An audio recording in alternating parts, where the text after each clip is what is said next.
where victory lives, with Nicole Elizabeth Squires, only on LA Talk Radio. Well, welcome to the Recovery Switch tonight. We have a dynamic show for you today. We're talking about emotional healing. We have Chuck Mason, my co-host and sound guy, because I'm definitely not technical. How are you? So we're gonna talk about emotional healing. So many people in this country are going through depression. They're stagnant. They don't know how to move forward. So let's discuss some of these issues. Right now, I was looking at the statistics, and it says that 19 million people are depressed in this country. Wow.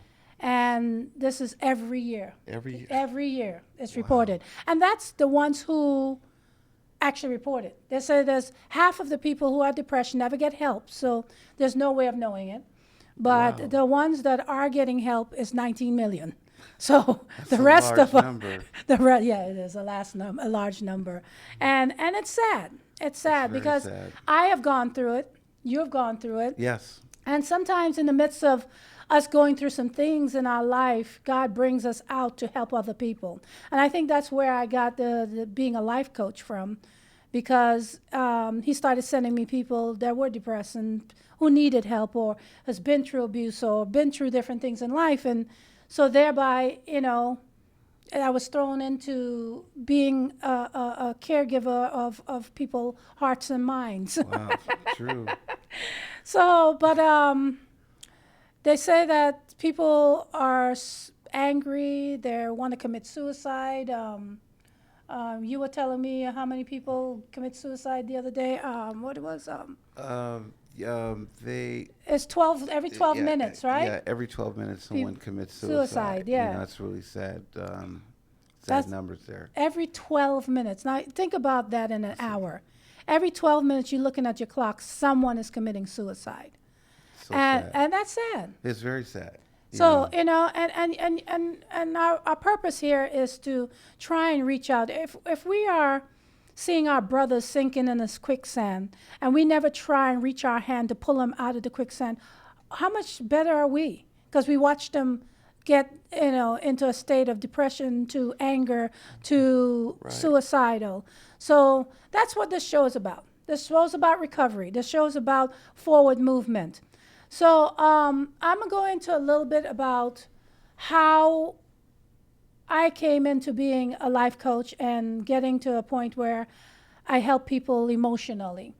My story is I was 18 when I had got pregnant with my first child, and I got married at 19 to everyone told me not to, and at that age, everybody's telling you not to. Yeah, they do that. You do what you want to do. Started pretty young too. Yeah. And it's like you get married, and although everyone's telling you not to, you're thinking to yourself, hey, I had a baby by this person. I was a virgin before I had a baby, and so let me see if I can raise my child with the father, because you don't want to break that up, and you're thinking you're in love, and you're doing a lot of things, and that turns into another child the next year. Yes. and sure which turns into him being too young and him messing around with me, and then there's devastation on my part, and I went into a tailspin because of the fact that I had dreams of being married forever and being this wife and raising my 2 kids and go off into La La Land, I guess. Absolutely. And I mean, people do get it. It's just I didn't. But to be real. Sometimes it's like that, Yeah, to be real. And unfortunately. I ended up divorcing, and I did one of the I think what the world tells you to do, it's to get over somebody else, you find somebody else, and quickly and get into a relationship with them. They tell us that. They say basically, when you're upset in a relationship and to get over it, you get up under somebody else, but that always doesn't work. Well, it didn't And work for me. I'm gonna tell you now. Um, basically meaning, get into another relationship. yeah, and I say do that quickly, and I was in so much pain because expecting to make a marriage work. Within 6 months, I had met someone new and married him. Yeah, I'll say it again. Within 6 months, didn't know anything about him. Didn't know anything about his background.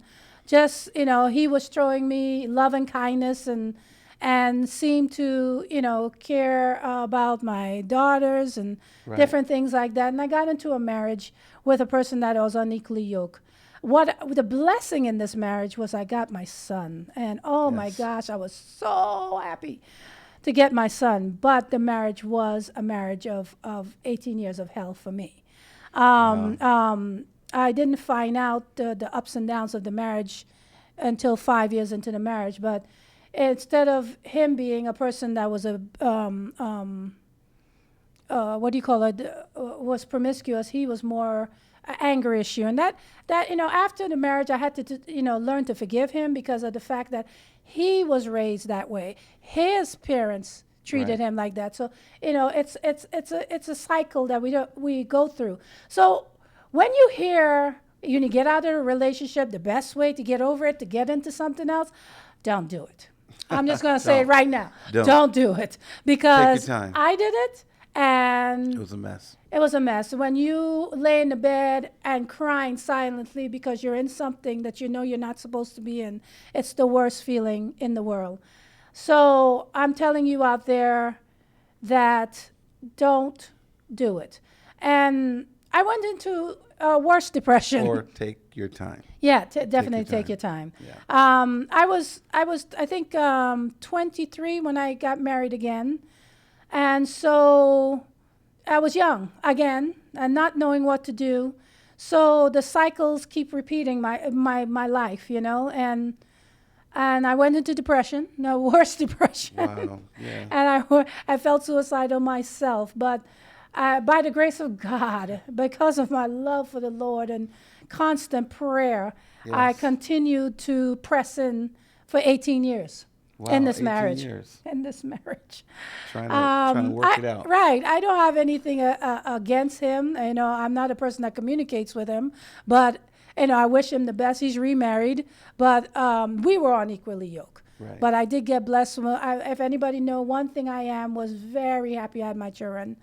That I will never regret because I have the three most amazing children Yes, in you the do. world. Yeah, they are amazing. They're three all of them. different, but they're different. amazing. Yes, they are. They're blessings. They're a blessing. So that's what I went through. And Yeah. I know your story is similar, but a Yeah, little different. Yeah, my story is Because you're from a similar. man. Yeah, I mean, coming from a man's point of view, my story is similar. I also, married early and or had a child at an early age that we got pregnant at 19. Okay. And shortly after that, a couple of years down the line, then we had a second child. And so we married, at 22. Mm-hmm. And, I just had to step it up, take care of my family.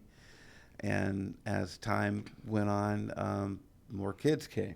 Right. And They do. yeah. Next thing you know, I'm up to 4. I'm up to 5, and Oh, wow. and it's like, what's going on with this birth control? Which she was on birth control, but obviously for some reason it didn't always work. And so, I found myself having to work hard, having to get out there and take on a couple of jobs to provide for my family. I mean, I was in college shortly after we met, and then when there was word that my son was on his way, then I had to stop going to college and I had to work, full time and, prepare to take care of my family. Right. So I did that, for many, many years. And with having a big family, I had to basically take on a couple of jobs to make sure, that I was able to And provide. for them, keep a roof over their head, keep food on the table, clothes on their backs, and because back then, the minimum wage jobs were very, very low to nothing, working for $2 an hour, Wow. trying to I support remember a them days. family. Yeah, $2 an hour. So, thank God that I was able to be blessed with, having my own company, Yeah, yeah. and that helped me get through, financially. But at the same time, it took a lot of time away from my family, my kids, with me working all the time to provide for them. And I just wish that, when I was married, that my wife would have taken the time to explain to the kids why dad is gone so much. I have a large number of kids. And What when you you say know, large, how many number? well, let me see. Where did I stop at 5? Well, I guess now we're up to 7, and that's my daughter was finally born. And then there was an 8. So I have 7 boys and 1 girl, my daughter. And so, yeah, I had to work all the time. With your wife, huh? Yes. But I just wish that she would explain to them a little bit better about, me sometimes not always being able to be there for the games, like in school out, when the school would have PTA Yeah. and also, sporting events. I tried to make them when I could make them, but, it's kind of tough for a kid to be looking up in the stands looking for their dad and don't see him there. Yeah, yeah, But, yeah. I can but you go understand that. through it, Yeah. So, in saying that, after the 8th child was born, I noticed that my wife um, seemed to be getting depressed. Like Yeah. some depression was setting in, and with this depression setting in, it caused a rift between the two of us because all of a sudden she became distant. She didn't want to be close. She didn't want to be intimate anymore. And, she started to close herself off with Wow. me and then shortly, with the kids. Wow. Yeah. Was she ever diagnosed with anything? Did you take her to get the help? Yes, she was diagnosed with being bipolar. Oh, okay. We didn't find out Did you know till what much. that meant at that time? No, I didn't. I didn't know what that meant at the time because one of my clients worked for Harpo, Yeah. and they had a show. I was explaining to one of my clients what was going on in my home. And then my client, one of the execs over at Harpo had told me that Oprah was having a show this particular night or particular day. And the topic was about women going through being bipolar, and they had a woman, Christina Ferrari, that was on the show. And she was experiencing, being, bipolar. So Wow. I had no idea what it meant. Oh, okay. Until you watched the show. Until I watched the show. Yeah. Wow, wow. Yeah, that's very And hard. Yes, it is. And they said that there's over 40 million women that are that are bipolar. Really? That's a large number. I did not know that. 40 million women. Yeah. Why? Is it mostly women or is it men? Well, they just spoke on women. Oh, okay. Yeah. Okay. Didn't say, but I know they're men too. Right. So with that, I purposely would come home late every night, from work. When I got off work, I found myself not rushing home because Because she didn't want you because anymore. she didn't want to have, didn't want to be intimate, didn't want to be touched, didn't want to be close, and I just, it hurt me. It hurt me because this is a woman that I loved, for many, many years. How many years were you married? We were married for 25 years. Wow. That says a lot because, a lot of the other young couples that we grew up with, they were married, and their marriage ended after 5, 6, 7, 8 years. Yeah. But we were one of the few that, still stayed married for such a long time because Wow. we thought that we were going to, grow old together. That's what you wanted. Yeah, that's what we wanted. Yeah. We That's worked my towards dream that. too. Yeah. You had the fairy tale too? Yeah. That, I had the fairy tale, hey. Yeah, well, I had it, So, I would work, and like I said, I'd stay out late, not, out in the streets messing with other women or anything like that. No, my reason, this was how I was dealing with my pain. I was in a lot of pain. I couldn't understand why, she changed on me. We went from being loving and I just remember just us walking by each other in the hallway, in the house, and we would stop and grab each other and kiss each other and tell each other we love each other. And it was just like the very next day, it just stopped, and I couldn't understand it. Yeah, that's hard. That's hard. To be one of the worst feelings to go through is rejection. Yeah. Rejection. Yes. You felt rejected. I've been there. I felt Yeah. rejected. I mean, when not a I good found out feeling. my ex-husband was messing around on me, my first husband was messing around with me, and I remember it was a Christmas, and he took off with the kids for the whole Christmas day. He said he was going to go visit his family. Right. This was the girls. Sharon was only 6 months. The other one was a year, and a year and a half. And he took off with them. And Wow. I remember to this day it still kind of makes me teary eyed. But he took off with them, and I'm thinking, okay, he should be back. So I done cooked and Right. had a whole dinner ready, the Wow. ham. You know Wow. how we do it. Yeah, you know how we do already. it. Already, and the presents are waiting for the babies under Wow. the Yes. and I'm looking forward to, that's your husband. You want to have this, I don't know. Maybe I was a daydreamer, but I just believed in the fantasy of marriage, and maybe I was a daydreamer. Well, I don't know, mean, but a lot of women and but guys. guys, you know. yeah, because like you said, We all feel you that. dream that, and Yeah. you look forward to that time with your husband and the kids. So Right. I'm like, because he was out to sea, he was in the Navy, and so you're looking at that, and you're like watching the clock, and it's like 12 o'clock goes in the daytime. He hasn't come back. Right. And he left like I think midnight, because they like to open it the day before, something like that. Right. Christmas Eve. So 1 o'clock, 2 o'clock, 8 o'clock at night, 10 o'clock. I'm calling. I am crazy. I am crying. I don't know where my children are. Wow. I can't find him. I'm calling everybody, and finally I found this cousin, and this cousin told me he was there, and I was like, "Can you bring my kids home?" Oh, I know that. And when I hurt you. came home, I felt so. I don't know how to explain to you what ripped apart in my heart with that situation, and how I felt. Right. And I felt not only the fact that he was with somebody else, which I knew at that point, but the fact that you had my child. So I felt totally rejected, fear, everything. So those kind of feelings that start to go on inside of you is so.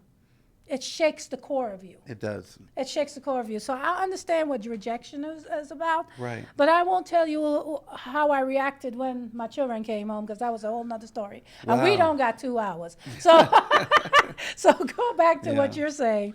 But Well, I know yeah. rejection. So you know about the rejection. So, like I said, I purposely just would come home late, and then it got to the point where I stopped sleeping in the same room with her, because Right. I didn't want to come home and want to desire, Right, right. to lay by my wife's side, and she wasn't having no part of it. Right, So right. I stopped sleeping there, and I started sleeping in the living room. Right. And then when I slept in the living room, the kids would get up early in the morning for school, and I would, get ready to go to work, and I felt really bad at that point, because my kids were seeing me every morning, sleeping on the floor on Right. a pallet, and them wondering what's going on, but they didn't know what was going on between me and their mom. you Right, know? right. Yeah, kids are always the collateral damage in the situation, because I know my son went through a lot when I divorced his dad, and he went through a tailspin, but he recovered. He's such a resilient person, and he's such a he's so amazing. So I know that can send your kids into a turmoil, because they don't understand what's going on, and Right. and why this one is doing this, and they start to suspect, and they come to their own conclusions, because at that point you're depressed, Right. she's rejecting, so you're not really communicating with the kids, so the kids are like coming to their own conclusions. And if Yeah. conversation is when you're gone to work is in a different manner with the kids, you don't know what actually they're thinking, so it's got to be feeling very uncomfortable at that point. And so how did you get to a point where you're you were done? I mean, what happened? Well, it just got to the point, one day I came home from work and she just asked me when was I getting out. When are you leaving? And so I'm like, wow, okay, you want me to go? Hmm. So I said, okay, let me start looking into it. So I found a little place, a little apartment Hmm. on the other side of town in Glendale, Hmm. and shortly moved out. I said, well, maybe she needs her space. Right, right. Maybe that will help heal things. And Yeah, so I gave her space. right. And but so now I have to pay for two households. I'm paying for my apartment and I'm paying for the house and Right, right. all the bills on both sides. So every day, I'd go over there to visit and take her to the store because she didn't drive. Oh, okay. Yeah, she didn't. My mom didn't drive either. Oh, your mom didn't drive Yeah, either, my huh? mom doesn't drive. That amazes me when you hear people don't drive or don't care to drive. Yeah, yeah, yeah. Yeah, she didn't drive because one, she was afraid to drive. Actually, she was afraid because when she was a little girl, her mom was killed in a car accident. She was 2 years old, and she was sitting in the car, and this was way before the seatbelt law and car seat, and she flew out the window, Oh, and wow. so it had some effect on her as Yeah, far yeah, as driving, yeah. and her older sister as Oh, well. yeah. And so that's why I had to go back and forth, and I would pick them up and take them wherever they needed to go, and buy whatever food, Plus, it's an clothing. excuse to come see her. Of I'm course, sure. of course. Let's be real. Yeah. You're I still was trying. happy to see her, Right, and my kids, right, right, right. because I love them. Yeah. And so then after that, then I'd take off and I'd head back to Glendale to my little apartment. And, Yeah. Go And be on alone. with me and be Right. alone. And then later on, it just kept getting worse. So I'm thinking that, you got your space. I'm not under the roof. We're not arguing. We're not fighting. You're there with the kids. I see you guys every day, just about. And, it my depression got worse, because Yeah. I saw that we weren't getting Back together. back together. Yeah. And then I got news of my mom had gotten sick, and she passed away. Hmm. And so I was dealing with the pain of losing my mom, Yeah. and then trying to put the funeral together, and then having the whole family come together. My wife was there, and for some reason I looked over at her, and she just she just had an attitude. Wow. And I couldn't get I couldn't get why, but Right, right, right. she had attitude. And Right, anyway, right. I just tried to deal with everything, and so that happened, and then the next thing happened. She decided to take off, Right. and when I say take off, she just grabbed her things and she just took off, and she abandoned my kids. And For how long? She was gone for about a month. Oh, wow. Didn't say where she was going. The kids, got ready to go to school and woke up and went to school. And then when they came home from school, that's when they noticed that, they walked all through the house, looked, Mama, and they couldn't find her. And then they called me and said, hey, Dad, do you know where Mom is? And How old were your kids at this time? they were, the ages ranged from like 3 to 19. Oh, okay. So you Yeah, had 18, some older 19. ones too. Had some So older you're kids. going through teenage issues Oh, at yes. the time. Yes, I was. So you're dealing with all that and emotional teenagers, or Yes. well, 19. There are two adults in the situation, but still. Right. Wow. So she left and came back because we got short for time. So let's Yeah, she left, and then she returned, like I said, about a month or so later. Mm-hmm. The kids were all excited to see her, crying and emotional. And, I was glad to see that she was okay, because she had us worried, Right. And so, we tried to pick up the pieces and move forward, but, she was still going through this depression, going through being bipolar or whatever Right. was going on. Right. And shortly after she returned, it lasted for several more weeks. Mm-hmm. So the kids are kind of getting back to their routine and, feeling like family again. And then she took off again. Oh gosh. Again. Devastated the kids one more time.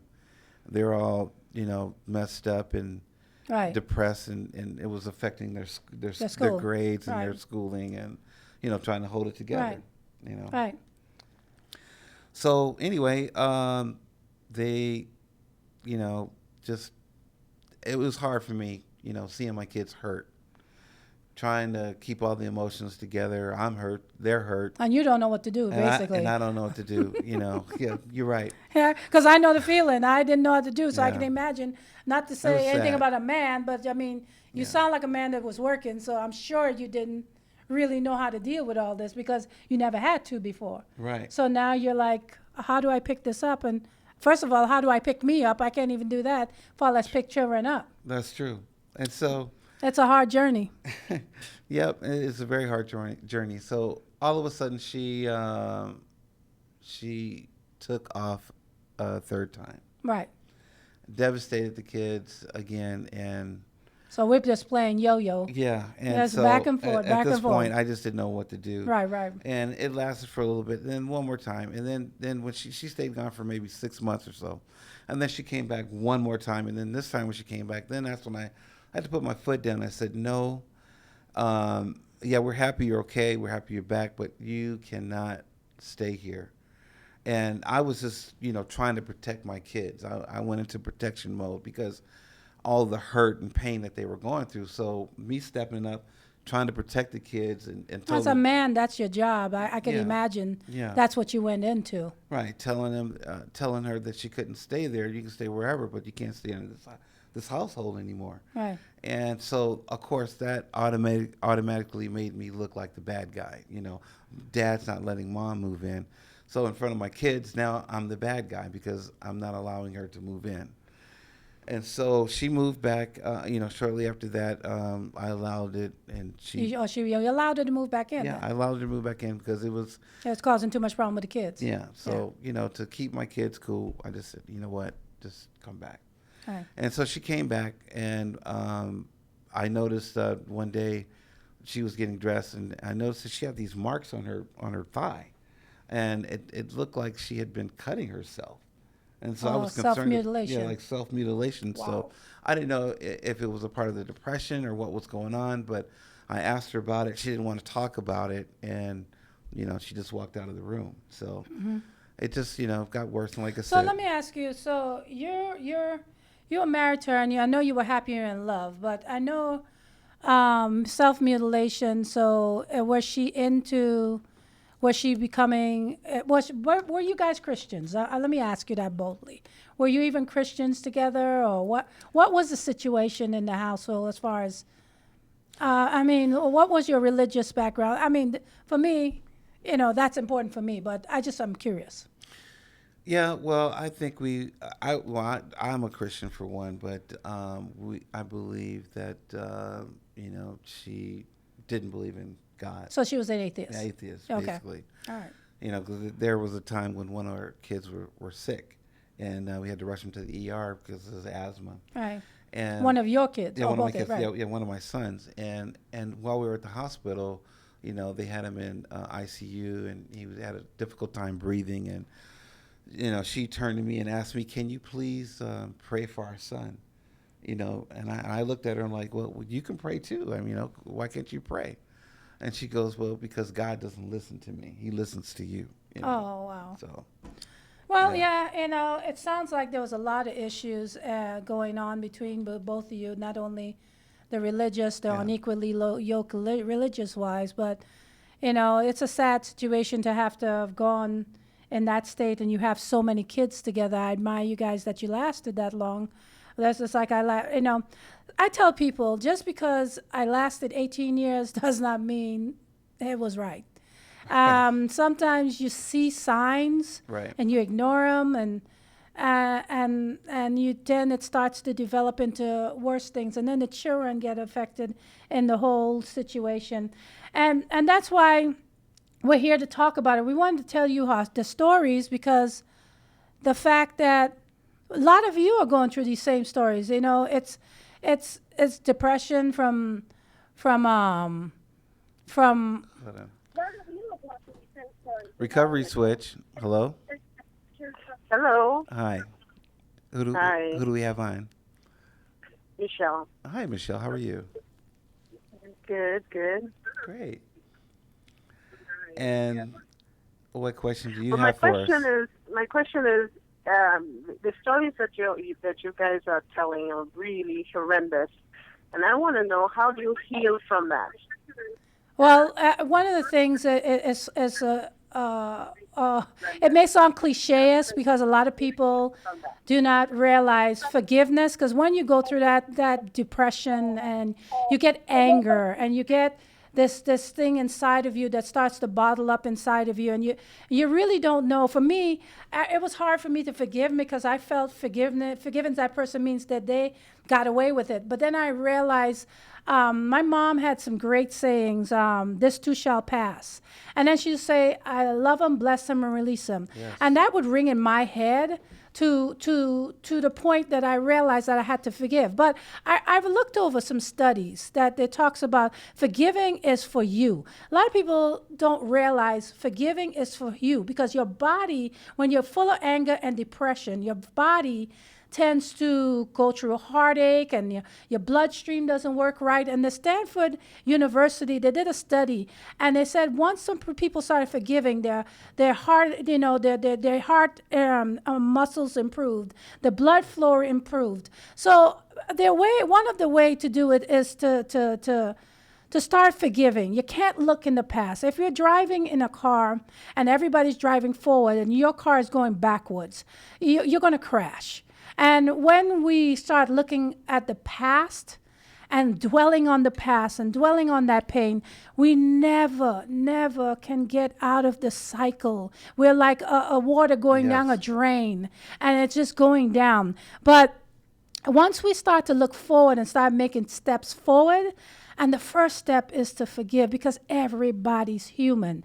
Everybody goes through stuff, Everybody has skeletons in the closet. The people that we marry, they're not perfect. They have their life and what went on in their life. And yeah, the union, the choices may have not been perfect that we made, but you got to forgive them. I think that's the first step. Wow. Michelle, well, are you there? I think we lost her. Oh, you lost her? Okay. Yeah. Thank you for calling in, Michelle. So yeah, great that's question. the first step. Yeah. First step is forgiving. Yes. And because if you realize the realness of everybody, I know you're in pain. And sometimes people are addicted to their sorrow. Yeah, they and are. to addicted to their anger Yeah. and to addicted to their story, and it's woe is me, and they have the self-pity and they love the attention of the people. I kind of went through that myself. You know. did? Yeah, I mean, with me going through the pain, I found myself, talking to clients, strangers, wanted to tell my story. I wanted somebody to, feel for me what I was going through. Yeah, I've been there. Going through this depression, and So you'll tell everybody, huh? I would tell everybody, and I know they were like, "Oh my God, here comes that guy again! Here comes Chuck." He's going to talk about his kids and his wife, and I mean. Did it have an effect on your business? Yeah, it had effect on on my business. I mean, you're depressed. You're not on top of your game, and you lose clients you because start to lose customers. Because think about it, the world does not want to hear your problems. No, they That's don't. serious. That's They why, don't. but that's why they have therapists. That's why they have life coaches. Because the rest of the world, demographic, anger, depression, fear, pain, has no demographics. It's the rich and the poor. That's true. So when you are going through stuff and you take it to work and you take it to if you have your own business, to your clients, guess what? They're going to start backing off of you because of the fact that they don't want to hear it. True. Because you're bringing them down because they're going through stuff in their life. That's why I say people are not perfect. We're all going through something. Something out there, there's a term for it, and I'm not going to use it because we're going to be nice up in here. That's but, right. people go through some stuff. So I can't, I had to forgive each one of my husbands. Wow. It was not an easy road. Like I said, I had to really, my mom's words ringing in my head is what helped me through that, and if it wasn't for that, people telling me, if you don't forgive, God is not going to forgive you, that didn't work for me. I'm sorry. It didn't. I'm going to be real. Yeah. Reading what, I guess I just could not get the concept of the forgiveness because of the fact I felt that they were getting away with it. If I release this anger Right. and forgive them and start to be cordial with them, that means they're getting away with it, and that's so wrong. Because what had happened to me, I ended up getting put almost in the hospital from stress, and I had a wall up, and I was always Yeah. angry, Yep. and once I released it and I found peace. Oh my gosh, the peace that I found was so amazing. And I stopped So looking. important. Yeah, that peace is so important. I stopped looking at my past. Right. I had to forgive myself. You ever get to that point where you have to forgive yourself Oh, for, yeah, for you not do. doing the right things, You do. not making the right decisions? I had to forgive myself. Um, I had to realize that I'm not perfect. I tend to be None of us. I try to be a perfectionist, not a perfectionist, but I try to do what's right most of my life. And the times that I did do things wrong was so wrong, and it affected my children. So then I'm like, I was overcompensating. I'm doing everything I can to try and fix what I did, Right. and then I had to come to a point that I had to forgive myself. I know it sounds crazy, but I did. I was in self persecution. You have a call again, Yeah, huh? we have a call Hold again. on 1 second. We have a caller. Thank you for calling Recovery Switch. Hi. Hello. Hi. This is Monique. Hi, Hi, Monique. Mon- Question. Hi. How you doing, Uh, Monique? So Th- you're saying, not to look at your past, right? Yes. So, but how do you let go of your past without repeating it? Well, that to me, you have to learn. One of my mottos is once a mistake, twice a habit. So I just started adopting the fact that you have to get some wisdom from what you've learned. I can't look Yes. back at the past when, I did all these things, but I did learn a lesson in it. It is in my brain. And I know if I step on those coals again, that's not going to be good. So I'm not saying don't know what you did, but I'm saying don't dwell on it. Yeah. Don't look back on your past Move and forward. start to crucify yourself or that person because that person's human. What you have to do is you have to say to yourself, you know what? I made this mistake. I'm not going to do it again. And take some time for yourself. Be still with yourself. Meditate on the Lord.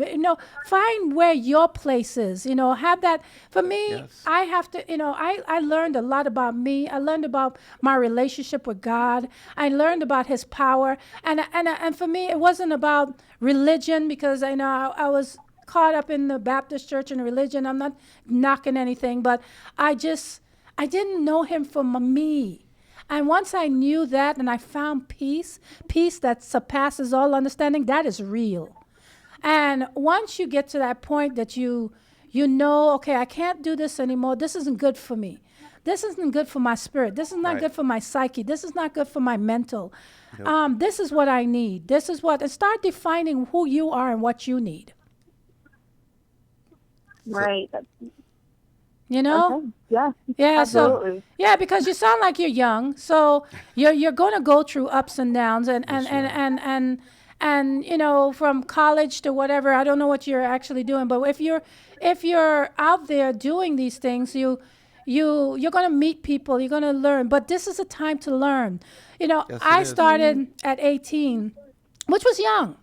So what I say to people and young people, take time to find out about you first before you jump into marriage. And if you do have a baby, do not just think that you have to be with that person Just- because you had a child. Right. Just take Right. time to know you. Enjoy and get to learn your child. Get Yes. yourself centered. Get your finances settled so that you can be the best mom your- or father if you're a single dad child. that for your child. So that's what you really have to do. Well, thank you. Thank you, Monique, for calling. Thank you. We appreciate that. So, I just want to reiterate some things. You As a man, I see the other side of the coin because sometimes we as women feel it's only us going through stuff. Men are Right. all bad, and which I don't believe because I've counseled a lot of good men, and I put it in my book, Seasons. But seeing the side of a good guy that tried to do it right and it fell apart, not because you didn't try, but because life happened. That's true. Situation happened. Bipolar disease came in. I say to a lot of people, get help. If you Please. can't, if you're bipolar and you have a family, or if you're in depression, a not lot of the alone. minority people in this world do not get enough help. Help. There's help out there. There's a stigma about going to get counseling, and I can work it out myself, or I can go to church. Well, I had church folks who told me, I remember when I was going through the depression and they gave me Prozac to get me out of it, which, by the way, I was like, whoa, life is good again. I mean, I woke up. It's not like Zoloft. Zoloft makes you just so like a zombie. But Right. Prozac helped me. But I remember church folks saying, you don't need to take that. You don't need to go to counselor. Just go to God. Okay, I got you.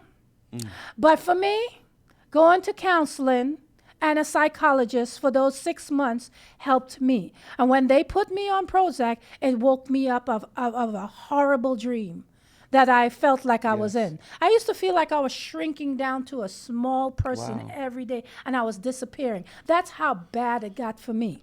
Yeah. And I had visions of, I used to go to this cliff to pray all the time and had visions to drive now. But because I loved the Lord, I would Yeah. never do that. And because I had children that I love, and I was like, Yeah, they would I'm be not leaving them devastated. back No. for anybody else to take care of. No, I ain't doing that- that. That I that's not won't the way to do. go.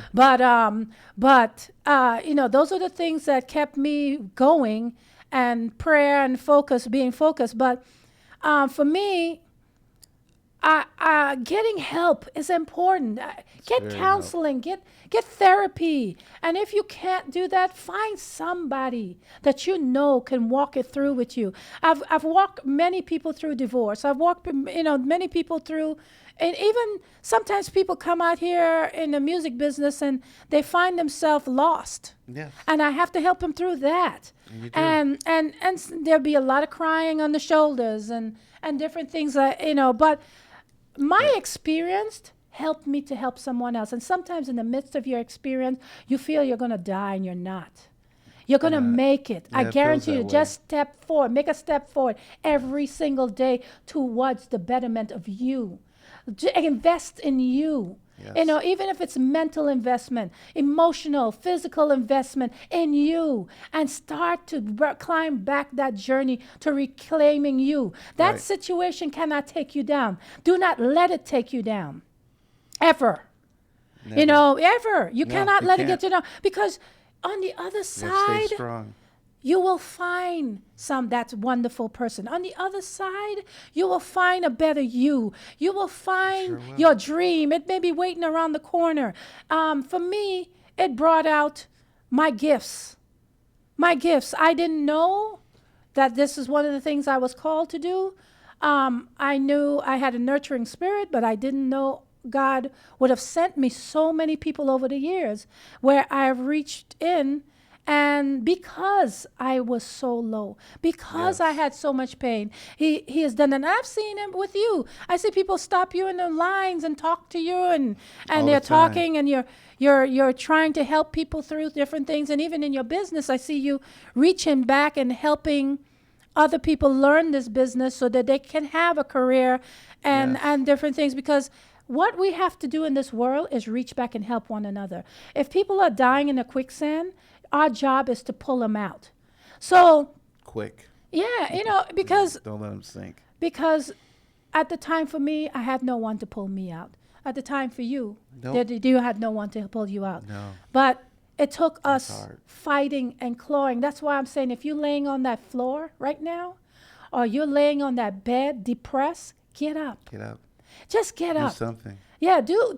I don't care if it's Please. just taking a shower, because you know how it gets sometimes. You want to take a shower. Take a shower. Get yourself something to eat. Go and get in your car and drive, or go for a walk. Because you know what? God made an amazing world out here. And it is not defined by your past. It's not defined by the hurt that you've been through. It's not defined by the situation that didn't work out, the dream that you had that didn't work out. Because something is better for you, and you will never know it until you get up. True. Get up off that bed. Yeah, don't slip into darkness. Just you have to get up. You have to fight. Just get up. Call somebody if you need to call someone, and reach out. But just don't close yourself off. There are Get some people. help. Yeah, there are counselors. There's somebody. Yeah. That get in the Word, get into prayer, listen to some music. Like when I wrote my book, I wrote my book to Michael Franks. Because he takes me, and that is a jazz artist for the ones who doesn't know. But he took me places in my writing, and my writing was very healing for me. But there's times I listen to my gospel music, and then there's sometimes I listen to jazz. Yep. It doesn't matter. Music is healing. Very So get in there and listen to some music. Find the things that you love. Again, sometimes when we're in relationships, we lose who we are. We true. forget what we That's true. love. We forget what we liked back in the day because we get lost in this relationship. Start recapturing you. Start recapturing your vision, your dreams, and it will empower you. You have babies around you. Yes. Start to look at what God put them on the air for, because you're there for them, and start to invest in them. Start to make a better life for them. Yes. So sometimes it may take working 3 jobs like him, but sometimes it's not. If you have a business dream that you have to give birth to, do that. Yep. But don't sit there. Get up. Do something. Do something. Keep Because moving. you know what? It's going to get better. Every step of the way, it's going to get better. And you don't have to feel that your world fell apart and the world is over because that person is no longer in your life, or that True. situation is no longer in your life. Right. I want you to know there is recovery, there is joy, there is peace, there is victory, Yes. and you can have it. All you have to do is stop walking backwards, stop looking backwards, start walking forwards. Take a step. That's can all do you it. got to do. You can do it. Take one step Move forward. every day, one more further step. And you know what? The crying is okay, because there was a period of time I couldn't cry. Oh, I yeah. couldn't cry. Oh, I've been there. Yeah. And you know what? If you start to cry, that's a breakthrough. Cry. Cry until your eyes. I've had so many people cry on my shoulders. Bawl. But forgive yourself. Forgive that person, so that your spirit and your heart and the bloodstream and your oxygen in your body and your joints and your muscles and everything could start working right. Because according to Stanford University, you'll end up with a heart attack if you don't learn to forgive and have some type of peace in your life. So anytime you want to contact this show, hit me up on the recovery switch at Gmail, the recovery switch at gmail.com. You can write me a letter or write Chuck a letter, and we will write you back on the email. We will contact you back. We're here for you. Yes, we That's are. what this show is about. That when I Yes. bring people on the show to give you, and they become the life coaches, because I want you to see you're not alone. Someone else went through the things that you're going through. And the stories are there to help you recover, to help you move forward. It's all about forward movement. I want to empower you. But if you need anything, or you need someone to talk to, and you have a question that you need answered, contact me at the recovery switch at gmail.com. And if you feel that you want to come and tell your story of recovery, feel free. Thank Feel you. Feel free to come on the show and contact Please. me, and we'll talk so that you can come and tell your story. There's a lot of people hurting out there, and we have to be that conduit so that we can be that person to help. It's okay to take those baby steps. I mean, you just have to take steps to better your life and help yourself. And if it requires baby steps, take the baby steps. You can do it. Yeah, we both do know it. what it's like to be depressed. We know what it's like to go in a state that every day is laboring to wake up, laboring to walk and go do work, labor, when you see your clients are losing, when your different things are falling apart around you and you don't know Right. what to do. It's a journey. So that's why we say we're here. But I hope we gave you some words of encouragement to Yes. heal, to have emotional healing.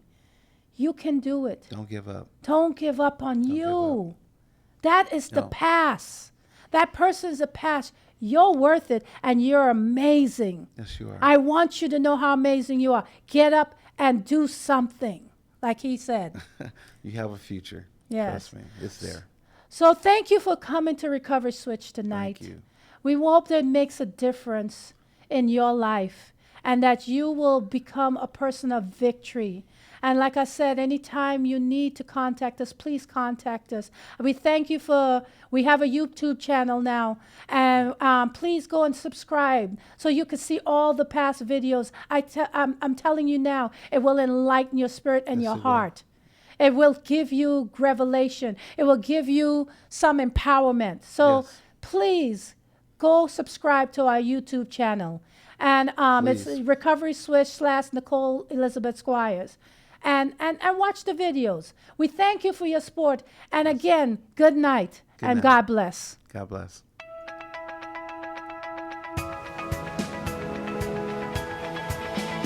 You're listening to The Recovery Switch, where victory lives with Nicole Elizabeth Squires, only on LA Talk Radio.